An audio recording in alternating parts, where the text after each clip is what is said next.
Hey, all my Crimsonites, and welcome to the Crimson Cure channel, where we embrace our femininity, increase our womanly value, and celebrate our brothers. So join me on our feminine journey to learn, heal, and grow.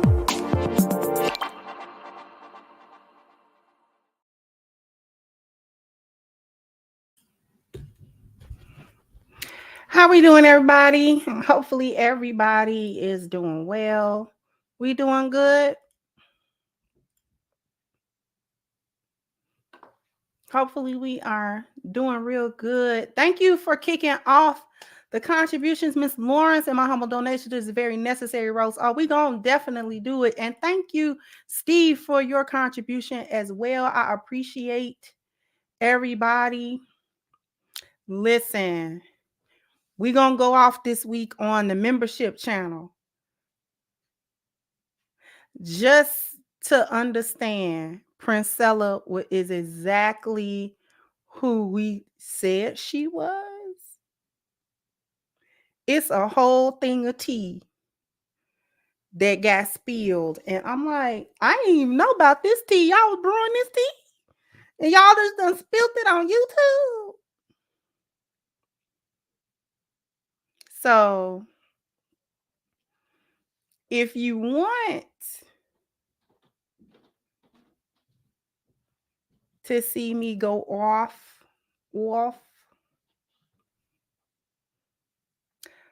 gotta join the membership channel. Somebody put my membership in the chat so people can understand. Here, let me. So we are going to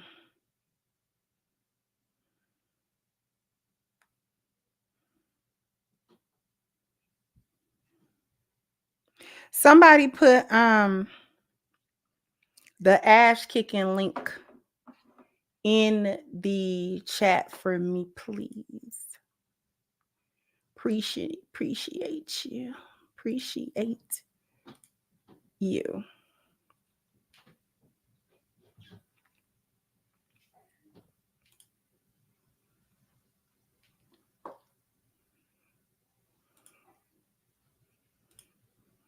Somebody put that in for me.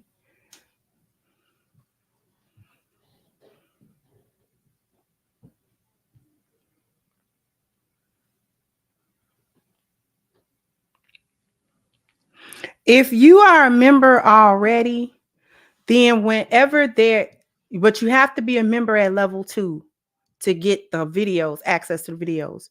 So if you're a member at level 2, which is Crimson Knights, whenever I put membership videos on there, you can click them and watch them. Everybody can see that they're up, but only members actually have the access to watch and to comment and all of those things. Of course not. Of course not. Of course not. Could somebody put the ash kicking link in the chat for me so I can continue on, please?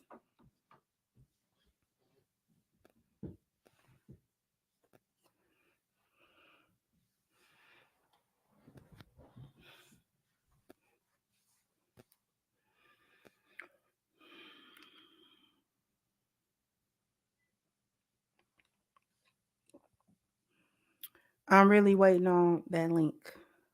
I can continue once the link is there. Please, somebody put it in there. Y'all gonna make me put it in there myself?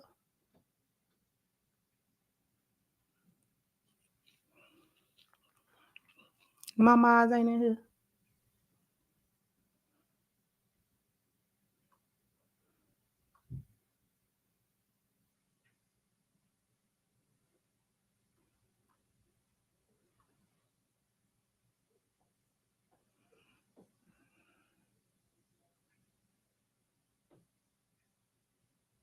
No, my eyes are here.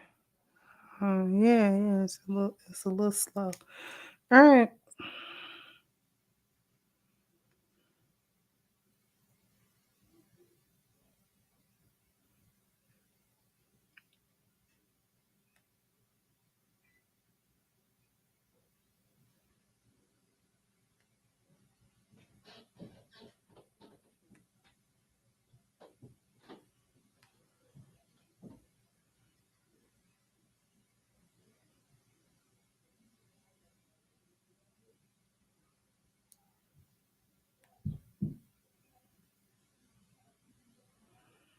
Okay.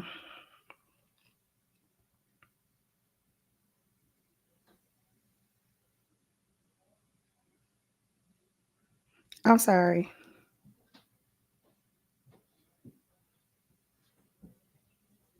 Okay. I realize my mom's is not here. All right. They not gonna give me that plaque. I just they're not gonna give me that plaque.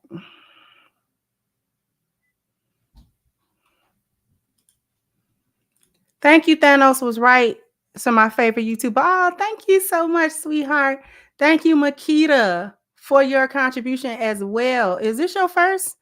Because your name don't necessarily ring a bell. Is this your first contribution? Yeah, it is your first. Thank you so much. I appreciate you. All right. So we're not gonna waste too much time.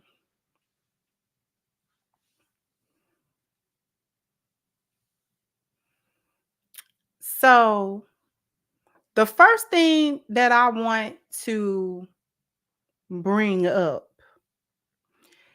is shout out to this channel. Yeah, I'm Stacy, which brings up a video, a live stream little video that Amanda ends up doing after she appeared on Club Shay Shay. Okay.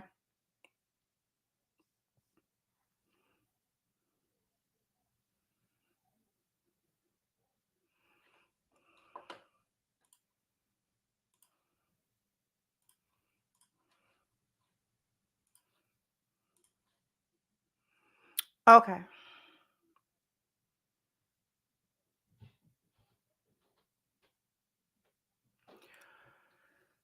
So we gonna listen to Miss Amanda Seals because today what I want to focus on is the professional victimhood. She is a professional victim, y'all, and it irked my very soul. It irked my soul. Professional victimhood. Listen, let me come to you for a second. Professional victimhood irked my soul. Cause it just ain't no way. It's always somebody else. At her big age. Always somebody else's fault. That is the biggest red flag that anybody could ever wave in your face. When every time you hear they little stories they tell, little interactions that you know what I'm saying, just talking and just listen to people. And if every single time something go down, they don't know why it went down. They don't know why this person don't like them. They don't know why, these other individuals don't like them. They don't know why, this one booted them out, and that one fired them, and that one don't want to work with them, and that one don't talk to them, and that one don't speak to them, and that anytime somebody, it ain't never them. None of the stories is them. They never tell you they part. They never say, well, I ain't gonna lie, I did do such and such, such and such. So I figure that's probably why they reacted the way they did, because they never say that. Always what somebody else done did. Baby, bye. That's some stuff a grade school child come tell you. I used to get on my baby son when he was in school. And every time he would have all these stories about, school tea. And he just know this and he know that. And that one was fighting. And that one was doing that. And that one got in trouble. And one day, after listening to all them stories, one day I said, you sure is in the mix. You don't never tell me what you doing. Why come you ain't never in these stories? Huh? No, yeah. Yeah, didn't think I was listening.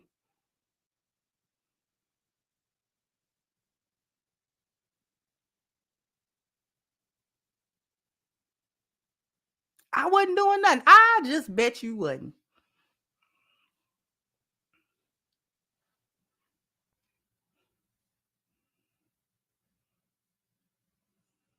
I just bet you wouldn't.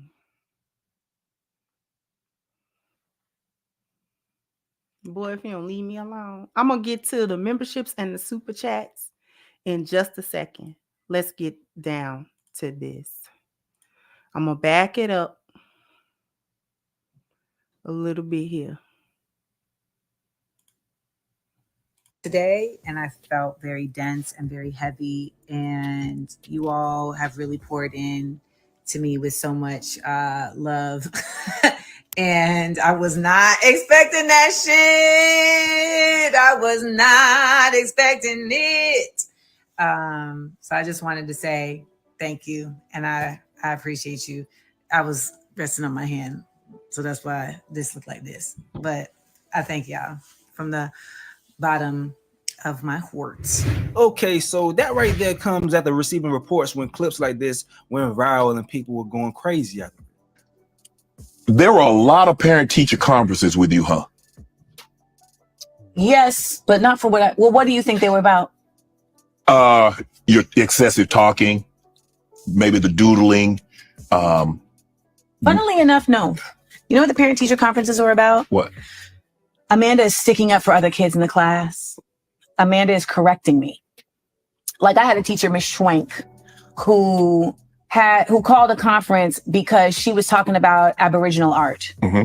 And she said that she stood in front of the class and said, you know, that the Aborigines are a Stone Age people. And I was like, ma'am, there are Aboriginals alive right now. Like they are a part of civilization. Like, what are you talking about? And she's like, well, no, you know, what I mean is that they've never advanced.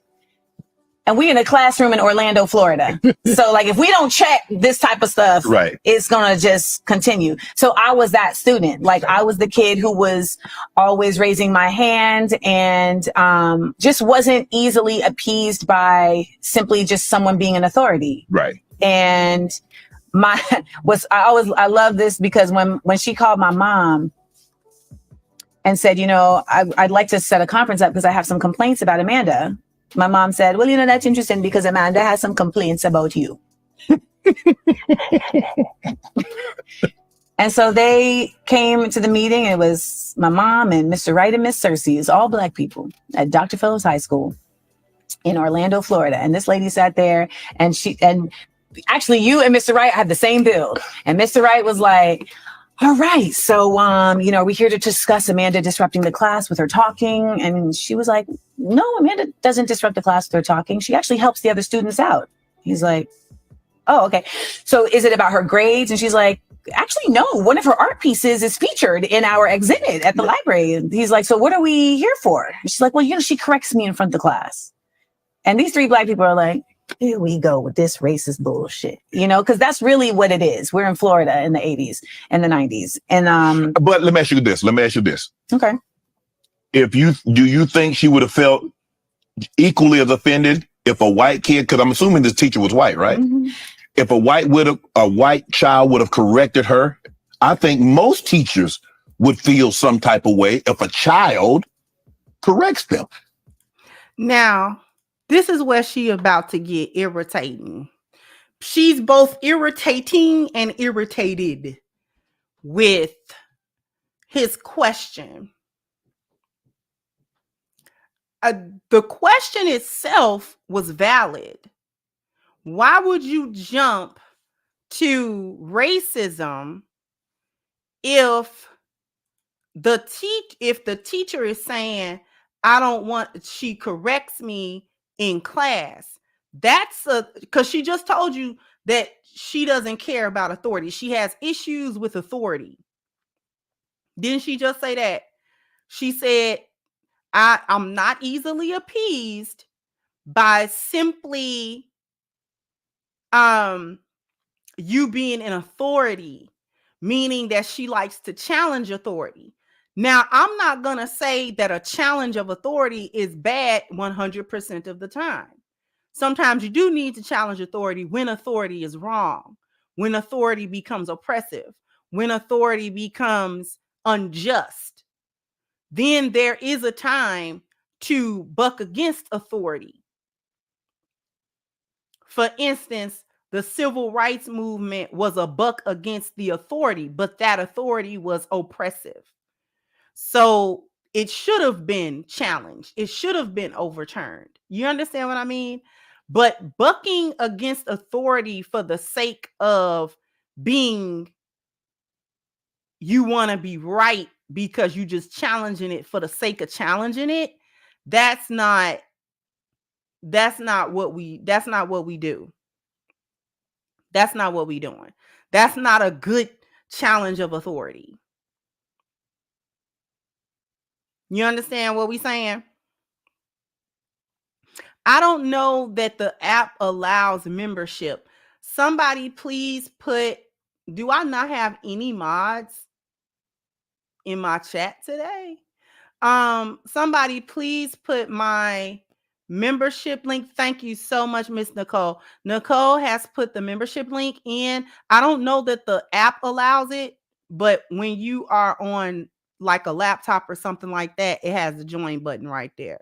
I can't see the join button on the app either, which I think is interesting because most people are on the app.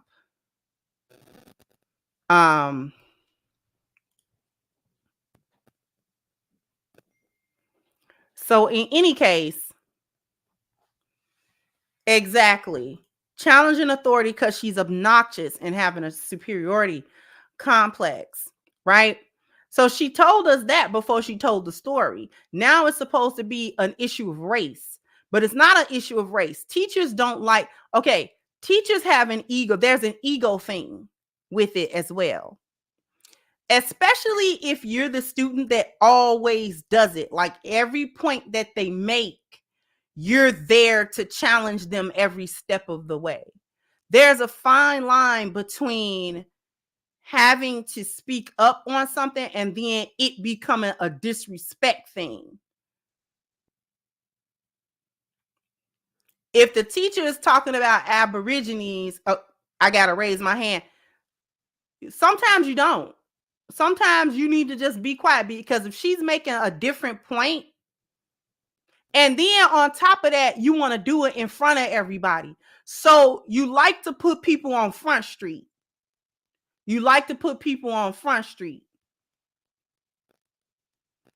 So without any thought that you're undermining the authority of the teacher and you are undermining the knowledge of the teacher. So if other students are always seeing you challenge and the teacher has to sort of be the one to capitulate to what's going on, that undermines the teacher's ability to teach. Now the students don't respect her knowledge or the information that she's sharing with them. Now everybody will feel able to challenge her or simply disregard what it is that she's saying or argue with her for the sake of arguing with her. This is why you don't undermine authorities. There's a difference between challenging authority when authority becomes oppressive and unjustified and then undermining authority.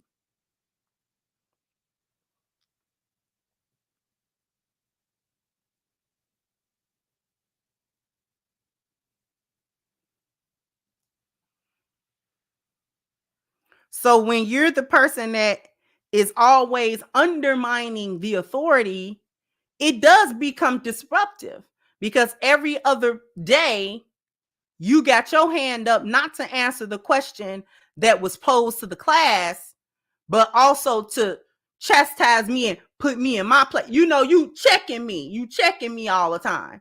And an adult is gonna, first of all, an adult gonna have a problem with a child doing it. Now you could call that ego, you can call that whatever you want to call that, but an adult is going to have an issue with a child constantly doing that to them. And a teacher is going to have an issue with a student that is constantly doing that. So this is why it was necessary to speak to her mom about her doing that, because it does undermine her ability to teach that class. Why would that be racial? Why is that automatically racial? Because the teacher's white?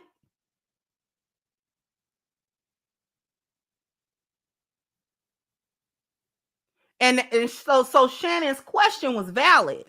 When he says, Shannon's question is valid when he says, so you don't think that she would have been equally as offended?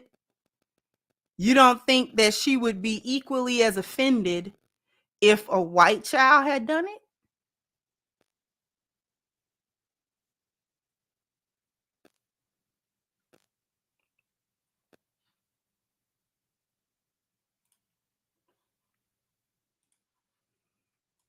That's not for me to surmise. I'm just saying that my experience was this lady giving wrong information. Yeah. And I'm allowed to correct it. Now, this is the same lady who tried to accuse me of stealing. And when a white girl said, no, Amanda didn't steal it, I did, she was like, well, I think both of you need to go to the principal. Right. I'm in Orlando, Florida, which is a notoriously racist state, Florida, in the 90s. And I'm talking to you about a white woman who is speaking about Black people, indigenous people in a country where those same indigenous people have had all of their land taken from them by former criminals that were sent there from England. And she is calling them Stone Age people. And I, as a Black girl, the only Black girl in her class, am correcting her. But my thing is, what did that have to do with your disruption of the class? What did that have to do with anything? She gave this long, drawn out answer about Florida being a notoriously racist state. First of all, name me one that ain't. Then on top of that, she's going through all of this other stuff. But what does that have to do with I was disrupting the class all the time by trying to chin check the teacher every time the teacher said something?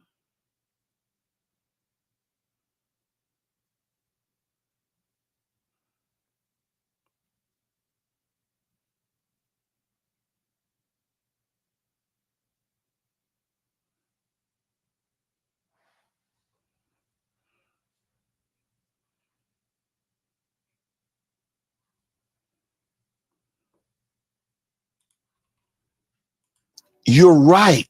She possibly misspoke, or she didn't I know. guess my question to you is, why do you even feel compelled at this juncture in this interview? Why would you even feel compelled to try to? Because I don't want, because I'm not defending, but my thing is that what I'm trying to say, most adults, when kids correct them or speak, feel some type of way. This is not unique to a Black, white, or white, Black. Okay. That's all I'm saying. Okay. I'm sorry that you took it that way. But I remember when I was growing up, my grandparents and parents says, hey, kids, stay in your place. Adults are speaking. That's all. Maybe that didn't happen where you were from in Orlando, Florida.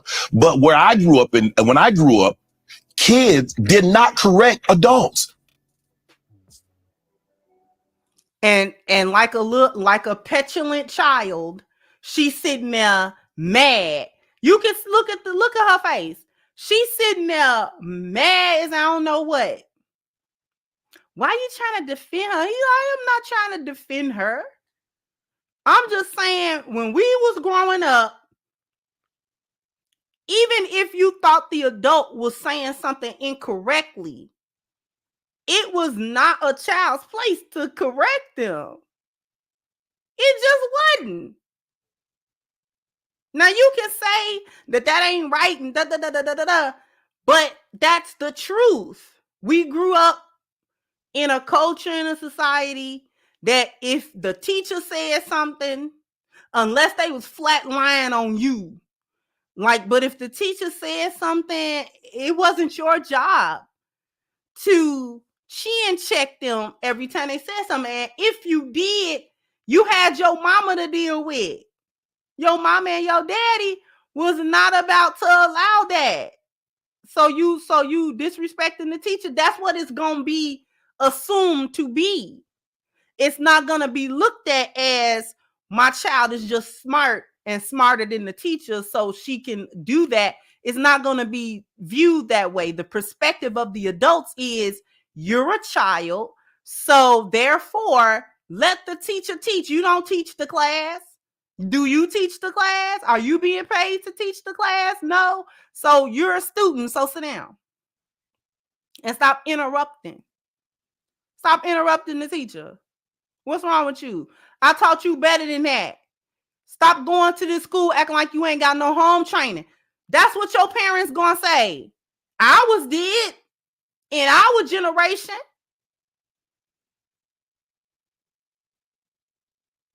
Our generation, our mamas and daddies didn't play that. And it was point blank period. I don't care if you did. I don't care if you thought you was right. You could have been absolutely right in what you were saying, but you still going to be pinned as disrespecting the adults. That's still going to happen.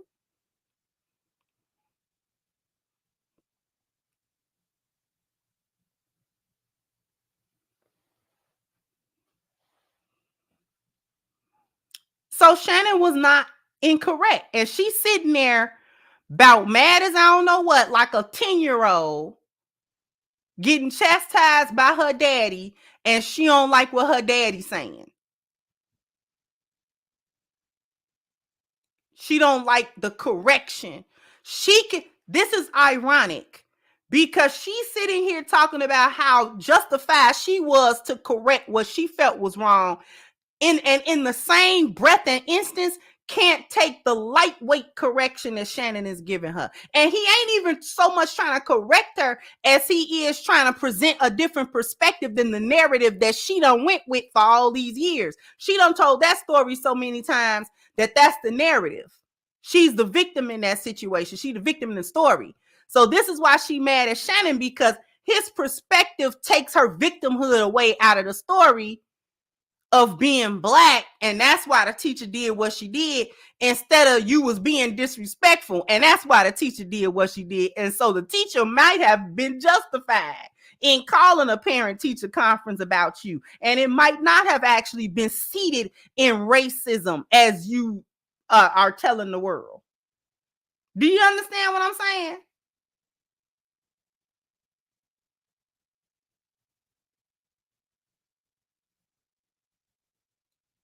When you are a professional victim, you don't like it when people challenge your victim narratives. When you come up and say, I was a victim, this, that, and the third, and you a victim everywhere, you don't like the different perspective where you're not a victim. Especially if this is a story you've been telling everybody for the past 15, 20 years.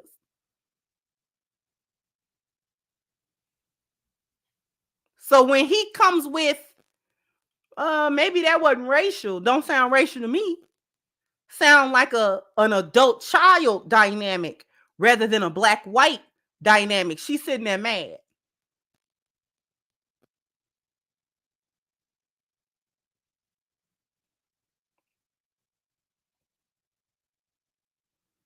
Anyways, let's cut to a commercial break. After these messages, we'll be right back. Because spring is upon us. It is May, so the April shower should have been brought May flowers, and it's gonna bring some beautiful skin along with it. The sun is out, the weather's nice, sundress season is upon us, t-shirt and tank top season is upon us, and so we're gonna have to have that melanin popping. And in order to do that, you're gonna have to go to ashkicking.com and get some of the best body care and body butter on the market. Smooth, creamy, wonderful, not too heavy, not too light. It absorbs into the skin quickly, so where you're not walking around greasy, it don't feel heavy. So even in the summer months, the body butter is not heavy. The scents are wonderful. They're perfect balance. And even for those who are sensitive about fragrances. They have unscented versions as well. Also, if this is going to be your first order,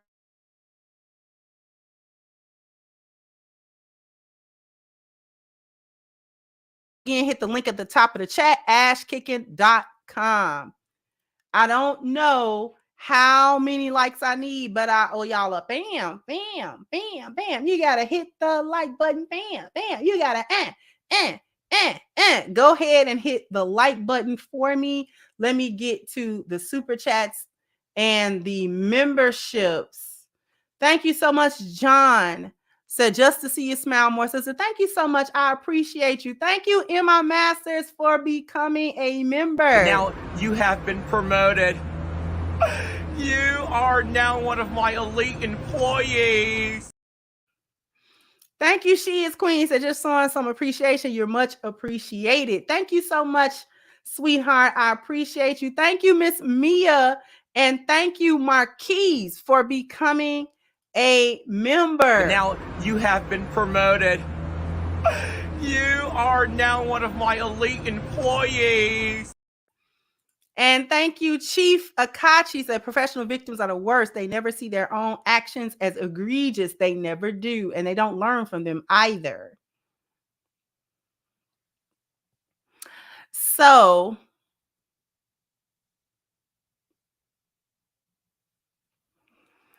we're going to head back. She mad. She mad. This how she wanted to end this interview.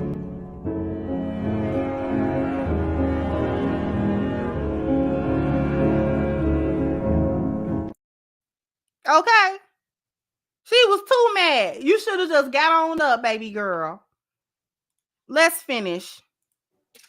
So I apologize if you thought it came off as combative. No problem. So in response to that, we got Amanda Seales sharing things like this on her social media account. I'm just an hour into this interview and she is just too smart for him. These faces are everything. Shannon is doing a trash job so far, constantly trying to invalidate her experiences, making her qualify every little bit. Geez, I'm exhausted for her. Cat Williams can say he read 3,000 books in a year with no interjections, but Amanda says she didn't care about acting as a kid, and she gets the most pushback, making it make sense. Can't even get to a thought-provoking interview because he's making her validate every word. This how y'all do, black women that actually speak up, though. All I can see is Amanda Seales is so poised because she should have ended the interview knocking all that ish off the coffee table because Shannon had her effed up from the jump. Why would you post that? You could read it and agree, but why would you post that after going to this man's platform? Quote, people like me are a blessing because you don't ever have to guess. When all your life you have been misunderstood because you don't know any other way to be but honest. This is the story of my life. I related to this deeply. Y'all just crass and ain't got no tact.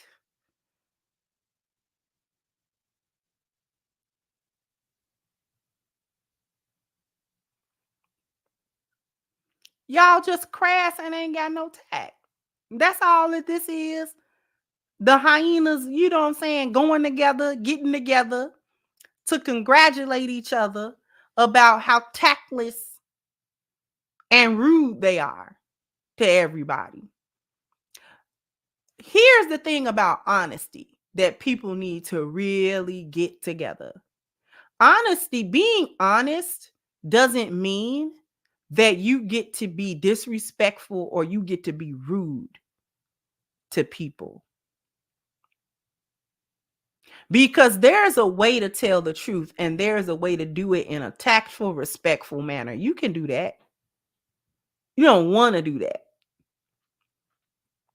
Even if you're the type of person that's a blunt speaker, there's a way to do that because I guarantee you do it at work. I guarantee you that you control that in certain instances and situations where you know that's not going to be acceptable or that you aren't going to be able to get the outcome that you're looking for in certain situations if you are too blunt or if you are rude. So there's a way to say what it is that you need to say when it needs to be said. You don't have to lie about it. But you can say it in a kind manner, or at least in a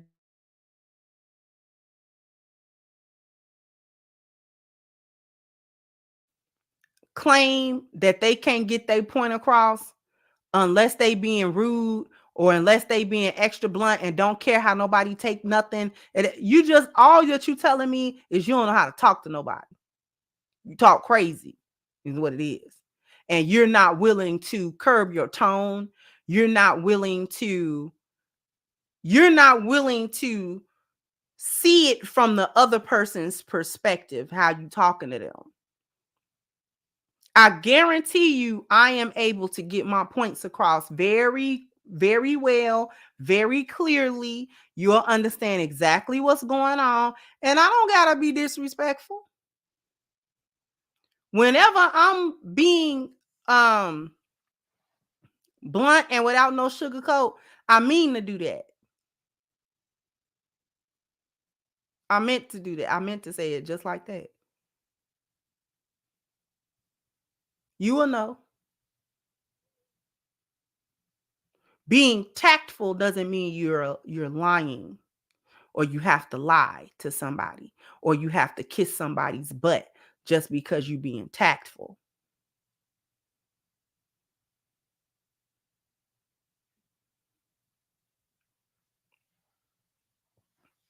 And that's where a lot of people like to get things mixed up. Oh, you just want me to lie and you want me to kiss somebody's butt? No.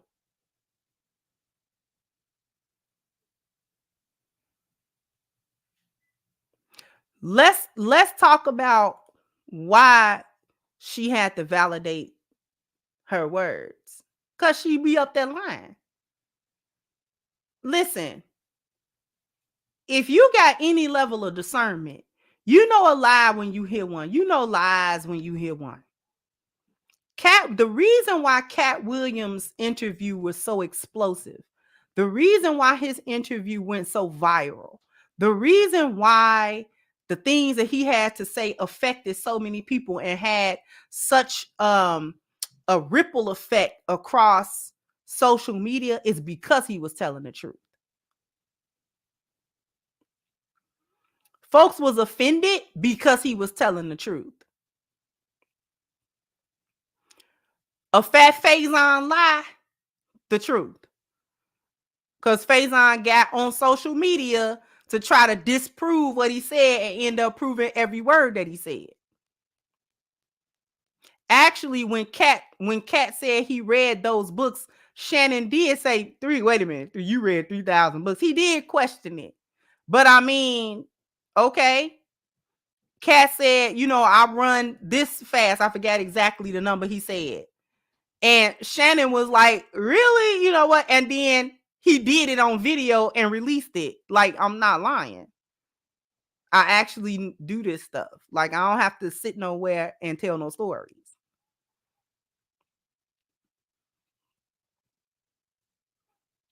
When Cat is sitting there talking, you know he telling the truth. Truth got a ring to it just like lies do. The truth has a ring to it just like lies do. The truth got a ring to it just like lies do.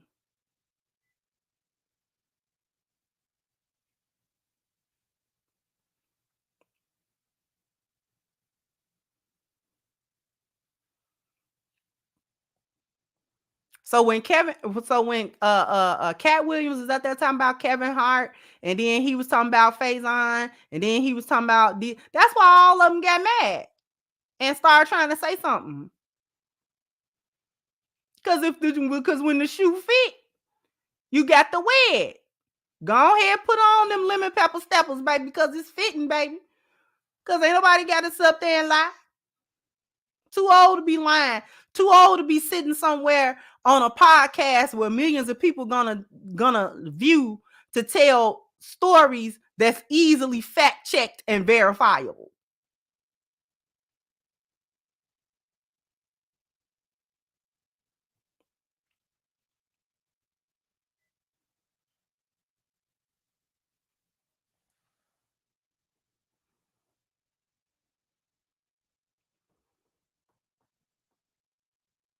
So the reason why she was getting pushback from Shannon, even the little that he got, even the little that she got from him, which was just a challenge of perspectives.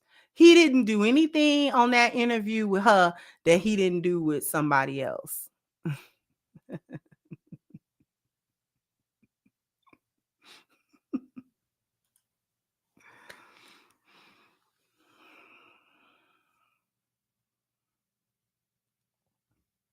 He give pushback to others. He ask a question about what they said and make them go into depth about what it is that they said. And we just know foolish when we hear it. People think Shannon's stupid because he talked with his Southern accent and stuff like that. We very racist with each other. So we think that Shannon is an idiot or he's dull-witted because he's from the South and he talk like he's from the South and he behave as if he is from the South. Exactly. And he has a lisp when he speaks.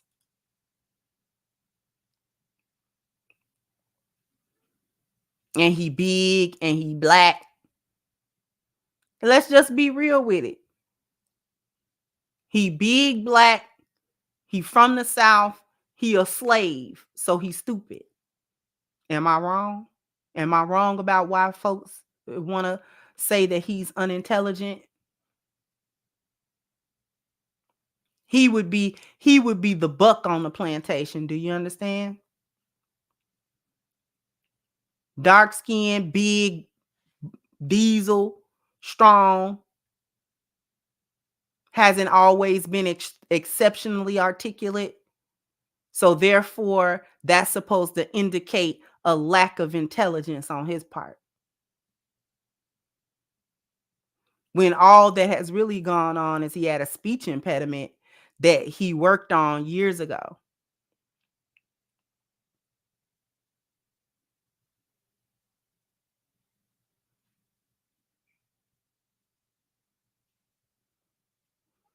So now somehow he's an idiot.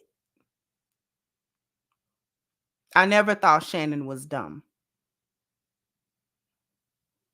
People from the South that speak with a Southern accent, they not slow.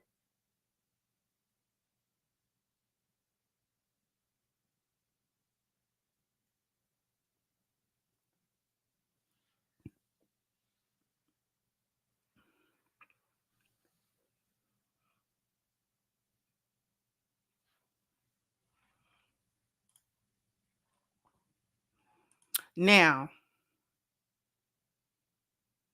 this is her throwing him under the bus. We're going to continue a little bit. Shannon was not ready for this level of con. You handled that. I felt left out, and just check it out right here, man. I felt like Shannon was playing in my face, and he eventually turned the corner, but then at the end of the interview, like he just like, I don't know, just kind of like chilling.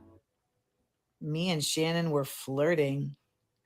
Ma'am, if you don't get all the way out of here with that bullshit, please don't insult me. Don't insult her as if she would be too good for Shannon. But you did sit there and try to talk about your sex game. Let's be real. You ain't got nobody. You ain't got nobody. Okay? You're lonely, you're difficult, you're hard to live with and talk to and interact with, all right? The only thing you got probably is your sex game, but you so insufferable that men don't even want to get through all of your foolishness to get to that part. How you too insufferable to give away your Kit Kat? Said that like, Shannon. He an upgrade from nothing. You don't have anyone, ma'am.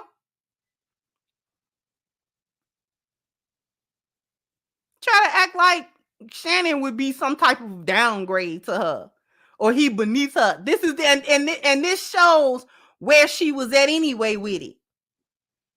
He beneath you But yet you had to show up on his podcast. Because I guarantee you had that same conversation on your podcast, it wouldn't have went viral. So you had to show up on his platform because he has a more successful platform with his stupid self.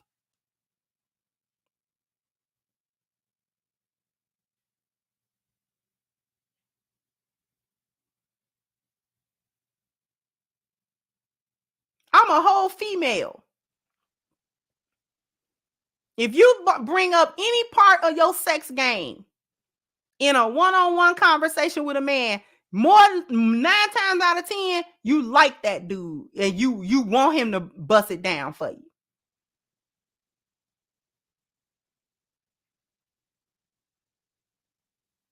I bet you anything, Unc making the same bag or more than he was making when he was playing football. It's likely he making more money now than he was when he was battering his body on that field. You'd be lucky if Unc wanted a part of you. You would be lucky, ma'am.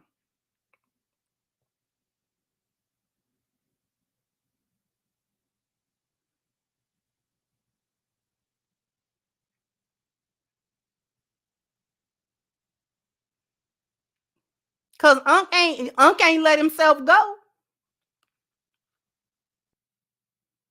He still be in the gym and all of that. And Unc in his 50s. He'd had a few surgeries and stuff like that. You know what I'm saying? I think on his hip. And he might have had knee surgery as well. So his mobility may not quite be what it used to be. But Unc still be getting in the gym. I've seen the videos of Unc in the gym.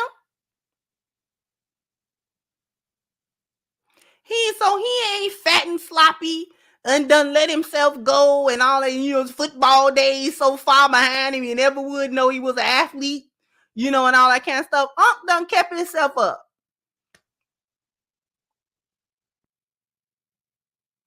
So trying to act like, ew, girl, bye.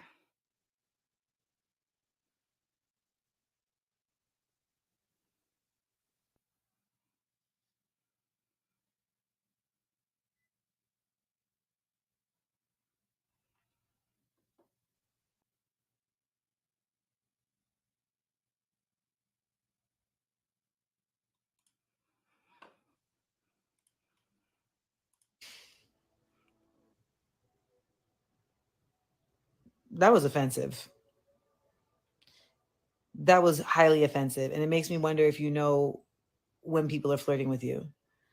So when I left the interview, I just was very kind of not sure how it was going to play out. And I knew that he had played himself in the interview in a number of ways. And so I knew that he would, they would probably edit some of it out. So that's how I felt.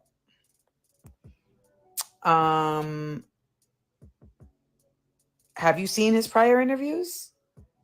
He's very welcoming and bubbly. The door is open. Folks talk uninterrupted. He allows them to be a safe space. The producer told me I would be in a safe space and told me, I would be supported. So that's what I expected. He didn't behave with me like he has not behaved with anybody else like he did with me. So that's why I did the interview. Okay. Any other questions? You know what? I don't feel like it showed so it's weird when we talk about truth, right? So yes, I got to speak honestly about certain things, but I don't feel like it showed my truth because it showed me in defense mode. And I don't exist in defense mode. So it put me on my heels a little bit where I felt like I had to just kind of do a lot more explaining, and it was a bit exhausting mentally. So just I had to really kind of manage the interview And that's really different. Now it's beautiful, like when you get to do interviews where you really get to just be like, you feel like you're liberated in the conversation. And to be honest, when I did the Jason Lee interview, like that's how I felt. Like the Jason Lee interview just felt really. That's probably because Jason Lee is messy too. Jason Lee is a messy queen. Okay. So you felt safe in the boneyard with a messy queen.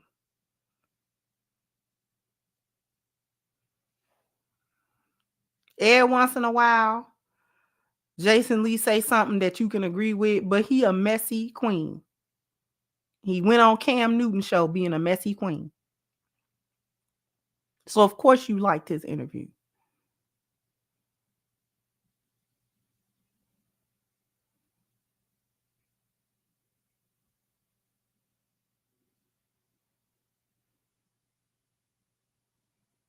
He treated me differently than everybody else. That's the story of your life. She said what it was. Why she wanted to throw Shannon under the bus. The reason she wanted to throw Shannon under the bus is because she said it didn't show me in a good light. It showed me like I was on the defensive, like I was on my heels, and I just didn't feel like it was a safe space. That's why she want to throw him under the bus, because the interview exposed her in a way that she did not want to be exposed. It allowed people to see her in the very way that she didn't want to be seen. She didn't want to be seen as difficult to converse with. She didn't want to be seen as combative. She didn't want to be seen as snarky. She didn't want to be seen as smart mouth. She didn't want to be seen as the know-it-all. But all that it did was confirm the consensus of what everybody said about her. That's all that it is. That's all that interview did. He was doing all of this to you, but you gave him a hug. And he came in wanting to embrace you and stuff like that. No, I don't. He tried to just give you a pound. Okay, I'll just give you a pound. So you already a standoffish. You know, if you want to be friendly, you got to show yourself friendly. If you want people to be friendly and open to you, you have to show yourself as friendly and open. If you're going to be closed off, then you can't be mad that people close off then. That's what you want.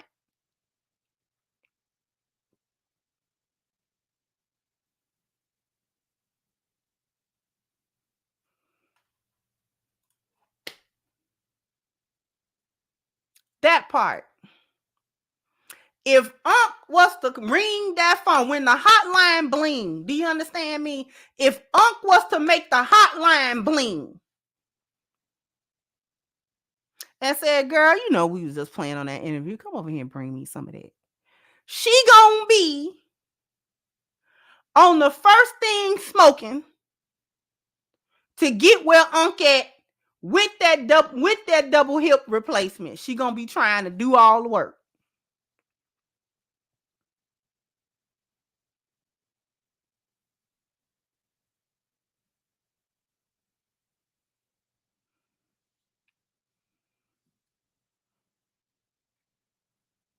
Ain't nobody stupid. But this is that victimhood mentality. I didn't get what I wanted. I exposed myself inadvertently. I came onto the platform in order to present this victim facade. I want people to feel sorry for me. I want people to empathize with the things that I'm saying and the experiences as I give them my perspective of my experiences. And I want them to be empathetic. I want them to extend me grace. I don't want any challenges to what I said, any questions to be asked about what I said, or any new perspective to be presented about the information that I'm sharing with you. Here's the thing that killed me about folks. Don't tell me no story I can't comment on. Listen when I say, don't tell me no story I can't comment on. If you don't want me to comment on a story, zip it. You need to zip it. Because you ain't just going to sit and tell me no story and then I can't say nothing about it. I can't ask no question. I can't present a thought. I can't give my opinion. Then what we doing? Don't talk to me. Keep your little story to yourself.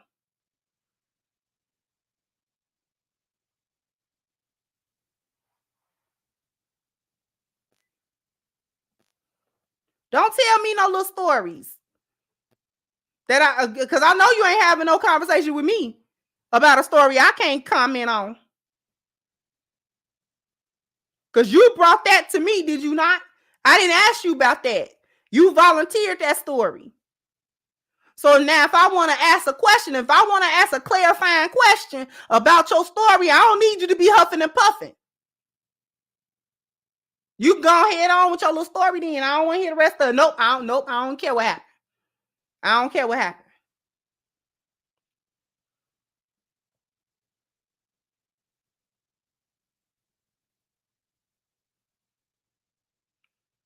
I don't care what happened to you in the little story.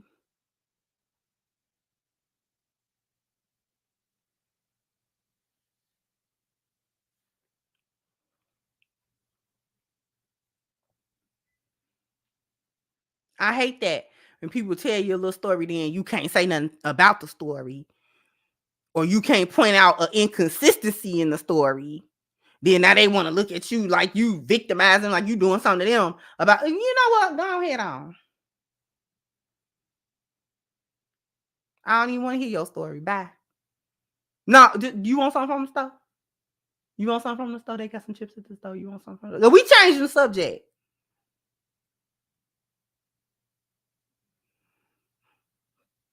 Y'all tripping out because I got a hoodie on. It's actually, in reality, this is a dress. This is actually a hoodie dress that I got on. I just got the hood up. You know, I got my bun. And then got my hood up.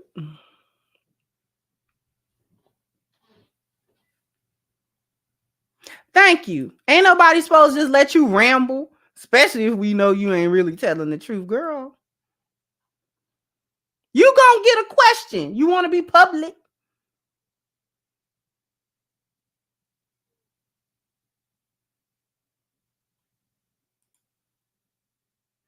Now she want to sit there. Now she want to sit there like he really was doing something to her. Like, this is really getting me. Girl, and then they in the comments. Listen, y'all. They in the comments talking about, oh, we support you with, like she went through a traumatizing event.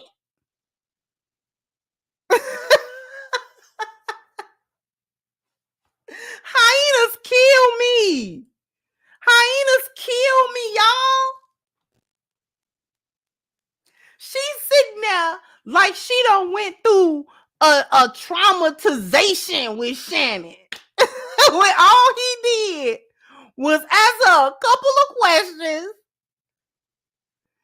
and present different perspectives on what she was saying. Now all of a sudden, he really was just doing something to her. She just so, you know, she mega man, and she was talking to an illiterate peasant, and it was just really traumatized. So if y'all don't get out, stop playing in folks' face.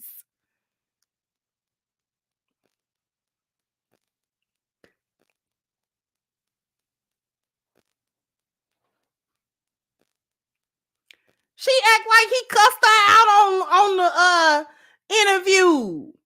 She was the one hostile and looking all crazy when he said something, anything, when he said anything.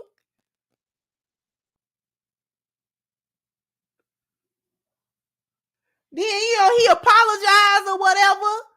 to, because this is what you got to do to people like her. You got to study, apologize to them because she having a narcissistic injury episode.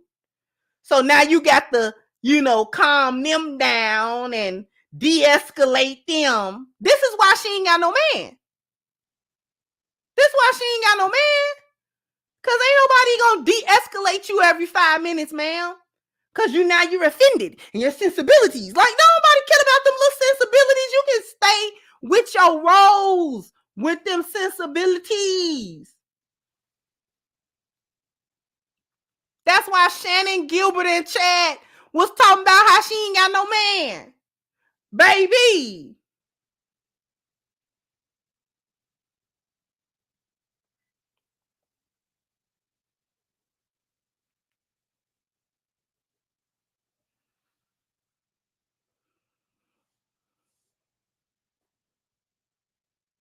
How he had a interview with Glorilla that didn't have these kind of repercussions. How you done got on there and acted a fool after the fact, trying to throw this man under the bus, and Glorilla has been on this man's show. She was just on there.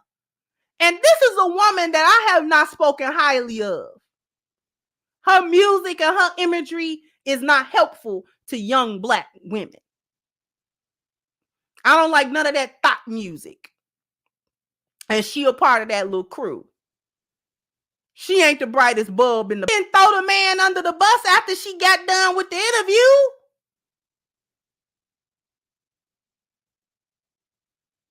How you let Glorilla have a better disposition?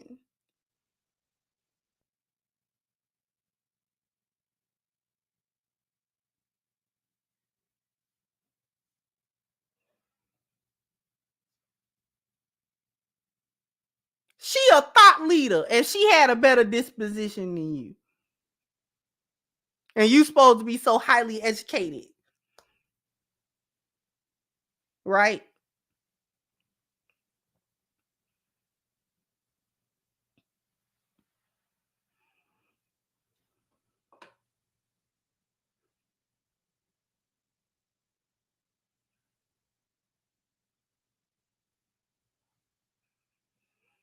That's why Unc say you ain't got no man.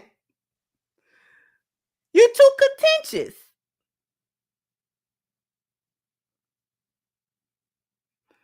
Let me see if I can find the video. Let me see.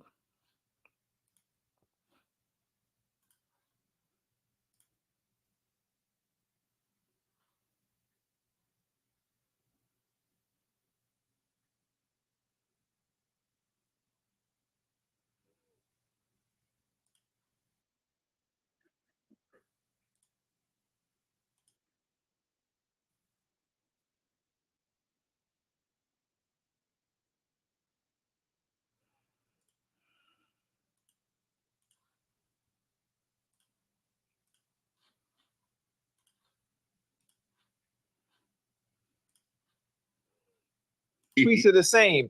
I can't believe I agree with Amanda Seales. So does everyone not like Amanda Seales or something? I don't know the backstory, but for some reason, whatever she said, it must have been good because everybody agrees with her. Whatever it makes. Yeah, she was. Hollywood, especially Black Hollywood, is kind of shunned her, and everybody is kind of shaped through their childhood and their personal experience. So you see life through your prism, your lens. Right. And so she's had some things happen in her life that kind of makes her ultra defensive. She's a highly intelligent woman, very intelligent, very well read. But I think sometimes, she thinks everybody's out to get her.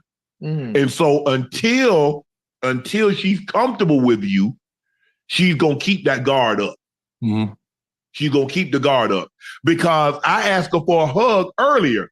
She's like, nah, I don't hug. I asked her, I said, give me some dap. She ain't want to give me no dap.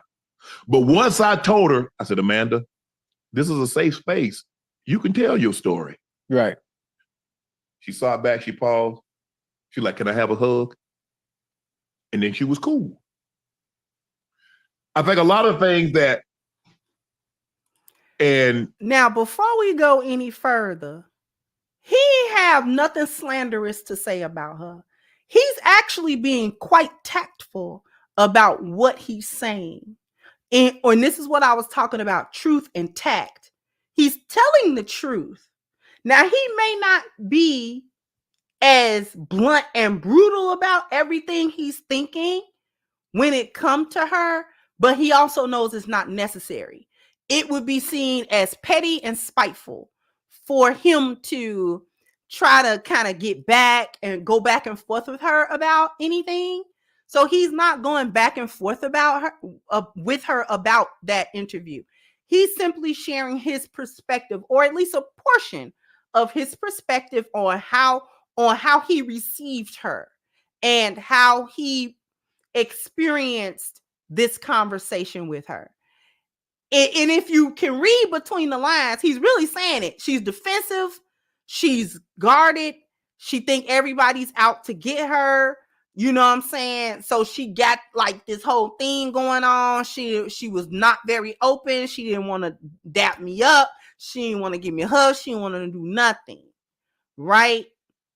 So he's saying what it was without bashing her. He didn't call her no names. He didn't say anything slanderous or particularly negative about her. He was just explaining how he experienced her. That's it. If you notice, Gilbert is in the middle looking like, huh? Okay. And then people were trying to come for all three of these men because none of them are married. They've been married before. I think, I don't know if Gilbert has been married before, but I know Chad was married and I know that Shannon was married. So these are divorcee men. And so one could look at their relationships past and say that they haven't necessarily been successful in their relationships either. You can have your opinion on that. That's neither here nor there. The thing about it, though, is they could get married today if they wanted to, for two reasons. Number one, men hold the tie to marriage. Men control marriage. And I would guarantee you that all three of these men have women that are chomping at the bit to marry them, that where they could call those women and say, come on, we in a relationship right now and let's go get married. And they would be married to women who would be happy to do that with them. Now, whether the relationship is successful or not, we don't know, but they could do it. The point is they could do it. I believe Chad is in a relationship right now. I did hear about Gilbert's story about the $400,000 engagement ring, and then he had to fake a relationship to get it back and da-da-da-da-da. And then Shannon has been single for a long time. Okay.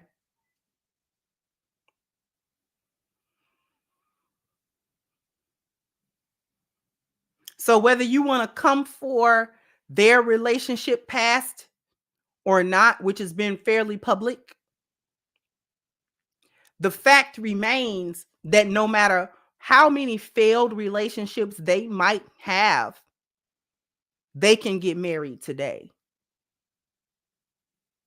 The thing about it is, men marry who they want and women marry who they can.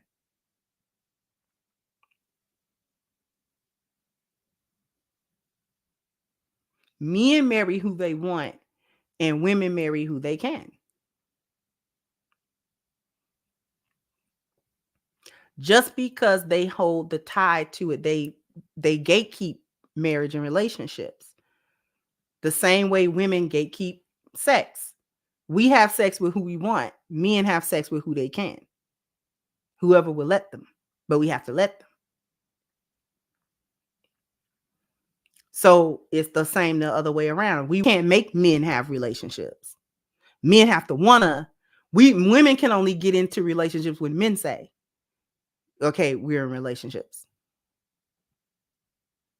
Gilbert had to tell his woman we're engaged. She couldn't make that determination. He had to propose to her. He had to tell her this is what we're doing.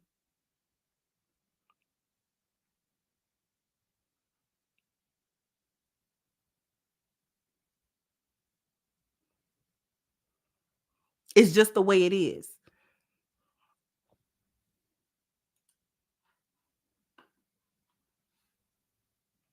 We're gonna let it talk just a little bit. People like, I was trying to invalidate her experience. No, I wasn't. It's the same thing I told Monique when Monique said, I was trying to get this role, and Oprah told me to go blah, blah, blah for, Right. and she ended up getting the role. I said, well, Monique, did you ever think that they were looking for a black heavyset woman and you two were probably the only two in Hollywood? And she said, oh, okay, that makes sense. Right. And so when she said the white lady had her teacher, I said, Amanda, did it ever cross your mind that, I don't know where you're from, but where I grew up, Ocho, kids never corrected a parent or an adult. Corrected? Yes. And that's what I said. I said, Amanda, did you think maybe because you were a child, even though you were right, the mere fact that a child corrected an adult. Now, maybe in today's time, that's fine. Maybe where in some place you grew up. But I don't ever remember being in a situation, a child couldn't even interrupt an adult conversation. You couldn't pull on your parents or your grandparents' leg and say, hey. I'm like, huh? No. So that's what I was saying. I said, maybe, Amanda, it wasn't racism. Maybe it was the fact that a child was correcting an adult. But that was her experience. That's what, and like I said, I mean, that's how she felt about it. But I enjoyed the interview. I enjoy talking to people. Yeah, I mean, everybody. And I do my research, but I try to go in with as clean a slate as I possibly can, because I don't want what someone else has said about her to influence what I think of her. Right. Yeah. I'm going to come up, I'm going to ask the questions. And then at the end of the day, hopefully when she sees it, she'll be pleased with the finished product. But I ain't got no problem with Amanda Seales. She was great. She's very funny. She has, and I do believe some of the people have done her wrong. And I think a lot of, because that's what you deal with. We all go through it. Dealing with men or women, you're not dating them, you're dating their childhood, their past traumas. That's what you got to get past. So I'm excited. I was excited to have her. She was great. She taught me a lot of things. But she's highly educated. She's real versed. She can sing. And thus, the way that he is speaking about her, he is giving her some props. He's not degrading her. She was difficult with him. And he's basically saying that, but he's also not degrading her. He's not speaking ill of her. He's not running her through the mud. He's not running her through the mud. She was willing to run him through the mud, though. She was willing to talk slick about him on her little recap on her live stream, on her platforms, on her social media account.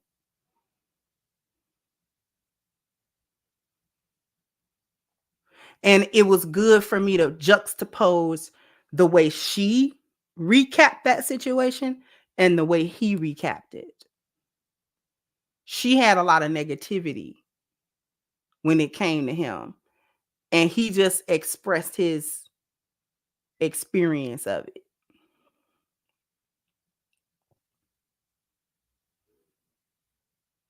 Why wouldn't you want to sit down with Ump and talk to him? He not about to do nothing to you. He ain't finna get you. He just finna talk to you. How you get up there and present is your issue, not his issue. That's not his issue. That's not his responsibility, how you present yourself.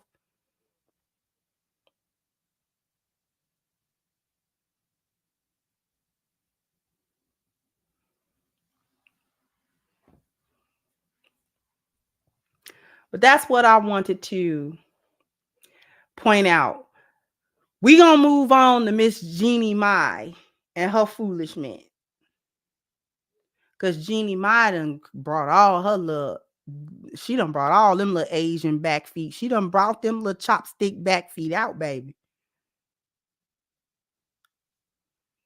She done brought out them little chopstick back feet. She done brought out them little Kung Pao back feet, baby.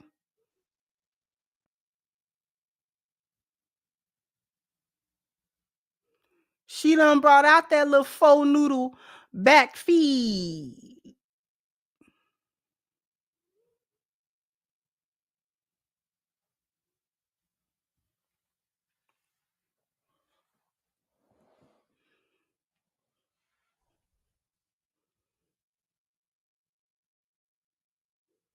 She done brought out them little General Soul back feet.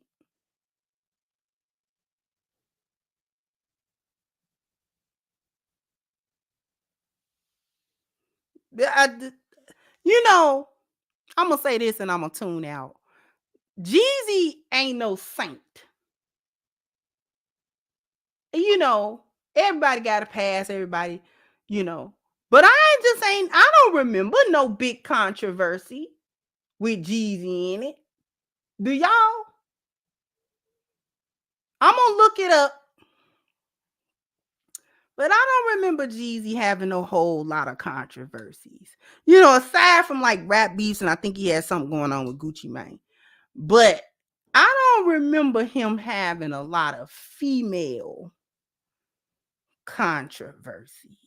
And, you know, I'm going to look it up. I'm going to make sure.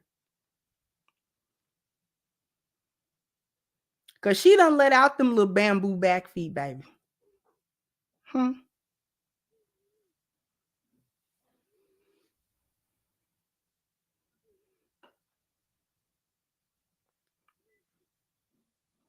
Anyway.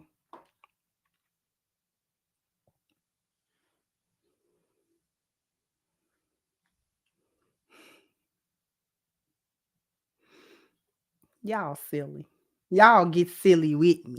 That's what that's what I like about it. Y'all get silly with me. Anyway, do I got other let's see. Thank you, Common Man. So that's why I started my own business. That way I didn't have to listen to an employee that was always wrong. Homie, don't play that. Exactly. Thank you, Devon, for your super sticker. Thank you, Lean. So I believe the only way she would be happy with the interview is if he agree with everything she said and told her how much of a genius she is. That's what she wanted. Thank you again, Common. Says some people re-educated to lead and some people are educated to follow. Shay was educated to follow. Amanda Seals was educated to lead. That was the clash. I agree with Amanda. Amanda ain't fit to lead no dang on body.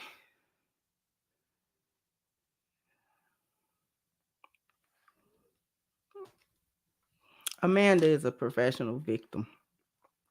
And she wants somebody to kiss her butt. And ain't nobody gonna do that. Thank you, Luke Casey, for your super sticker. Thank you again, Lean. Says she's so educated but couldn't see why a black person would be offended that you called them the N-word because y'all use N-word on set. Thank you again, comments that Glorilla and Shay are 2 followers. That's why they hit it off. Thank you, James. Said, hey, Big Sis. Hey, how you doing? I respect the different opinions, but I just disagree with it. Amanda is likes to be the victim. And she likes to have her butt kissed. And if you ain't doing that, if you ain't kissing her butt and praising her and putting her on some type of pedestal, then she feel like you doing something to her. That's just my take.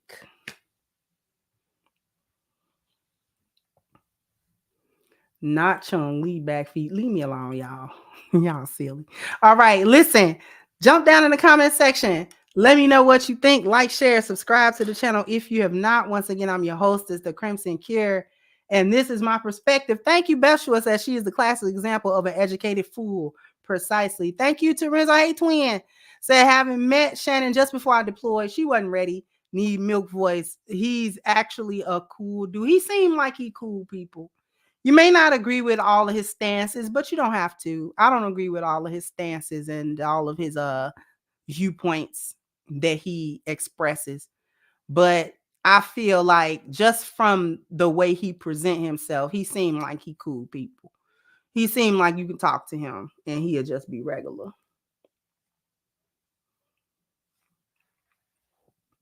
Did I have any cash apps? Hold on. Let's see. I'm gonna make sure. I'll be forgetting these cash apps, baby. I'm so sorry. ABRLJSHTT.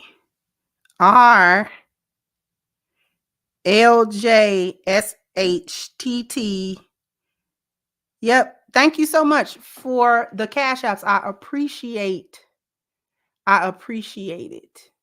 Thank you so much. Once again, I'm going to catch you guys on the next one. Bye-bye, Crimsonites.